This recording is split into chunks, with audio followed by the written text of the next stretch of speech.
Salut la famille, j'espère que vous allez bien. Affaire de 13 milliards, One is Bet. Il y a de nouvelles révélations. Steve Fan nous donne la fin de ce film. Il nous explique réellement ce qui s'était passé. Écoutez la vidéo jusqu'à la fin. Si les enfants, les gars de Isbeck, comment on appelle? One is Bet. One is Back. Oui. Voilà, et où en es-tu avec cette histoire? Parce que les gens ont dit que tu as pris l'argent, tu as abandonné les gars, et toute cette histoire-là. Tu sais quoi? Oui. Suite dans ton émission, Oui. je vais dire quelque chose qui va te surprendre. Et c'est pour ça que je dis que quand je fais mes choses, je ne pas, quand ça rame seul, non. Un peu comme pour Tara Plus, quand mon matériel est perdu, je n'ai pas porté plainte au gars. Oui. Je suis resté. Et tu es bien placé pour savoir parce que ton meilleur ami travaillait à Tara Plus. Oui. Voilà. Donc, qu'est-ce qui s'est passé? Il faut que je dise ça aujourd'hui. C'est bon. Mais je ne vais pas citer les noms. Quand j'ai commencé à parler de One is Bet, les gars de One is Bet se sont sentis en danger. Ils sont allés payer quelque part pour qu'on m'arrête et qu'on me menace, qu'on me torture. Au nom de Dieu. C'est un colonel qui m'a appelé. Gentiment, je ne le connaissais même pas. Il me dit, est-ce qu'on peut se voir? Mais je trouvais ça quand même suspect. Un jour, je suis à Tara Plus, 2 militaires arrivent pour m'arrêter. Je leur dis que, mais quand même, je suis un personnage public, je ne vais pas fuir. Donnez-moi la convocation, je vais venir. Je suis allé là-bas. On me dit que on m'accuse de rébellion, machin et tout. Mais avant d'aller, il y a quelqu'un qui travaille là-bas qui m'a appelé pour me dire que, gars, les gars vont venir t'arrêter. Et c'est les gars de OneXBet qui sont venus pour qu'on fasse ça. Tu vois.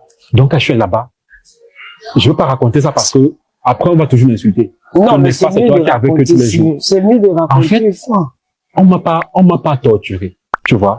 Mais on m'a tellement méprisé ce jour-là, menacé, jusqu'à me faire arrêter un truc là, un papier sur lequel on avait écrit appel à la rébellion, machin et tout. Oh, je savais que c'était les gars de OneXBet qui avaient payé, je comprenais, tu vois. Il savait que le colonel qui était en face de moi, c'était son gombo, tu vois.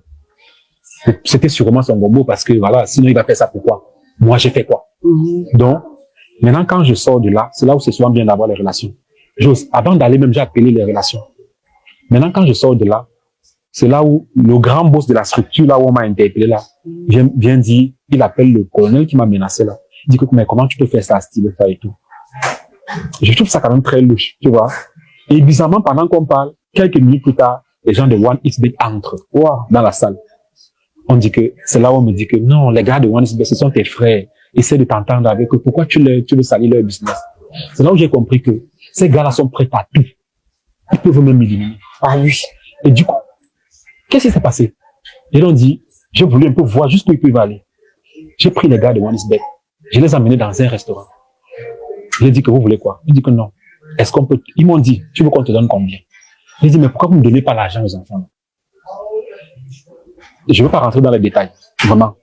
Mais ce qu'ils m'ont dit avait quand même un sens. Moi, il leur ai dit que bon, donnez-moi 50 millions, j'arrête. C'est ce qu'ils ont dit. Que ok, ils peuvent donner. Dès que j'ai compris qu'ils peuvent me donner 50 millions, j'ai dit que mais, c'est dans ce pays qu'on vit. Ouais. J'ai dit, ok, on s'est séparés ce jour-là, j'ai pris le numéro. J'allais après les appeler pour qu'on se voit, tout ça. Mais je n'ai jamais rappelé. On ne s'est jamais revu. Et aussi, j'ai décidé de rester tranquille parce que, gars, j'ai 3 enfants. Je ne veux pas prendre un 50 millions et rester là, ma conscience commence à me juger. Les enfants des gens qui avaient peut-être gagné ou pas. Vraiment, je ne veux plus rentrer dans ces détails-là. Commence à dire que peut-être il a mangé l'argent. Et je ne veux pas aussi, d'un côté aussi, je voulais prendre les 50 millions, aller donner aux enfants là. Mais je me suis aussi dit que si je donne 50 millions aux enfants là, ils peuvent prendre, ils mangent. Après, ils peuvent te raconter que ils avaient vraiment gagné. Et Steve Fa a pris 50 millions, il est venu nous donner. Ça veut dire qu'il avait pris plus. C'est pour ça qu'elle dit que d'un côté, je laisse les enfants, de l'autre côté, je laisse OneXBet, je fais ma vie. Ce que je dis aujourd'hui là, c'est, en fait, il y a beaucoup de choses comme ça que je décide d'encaisser. Mais je te dis ça aujourd'hui parce que voilà, c'est passé, voilà. Donc, t'as plus des nouvelles de ces jeunes-là. Non, ils m'écrivent de temps en temps, mais ils n'ont pas reçu l'argent. Vraiment, ils n'ont pas reçu ce qui est sûr. Mais c'est aujourd'hui qu'ils vont savoir même ce qui s'est passé de mon côté pour que je ne réponde même plus. Mais en fait, c'est ce qu'on vit au Cameroun tous les jours, tu vois.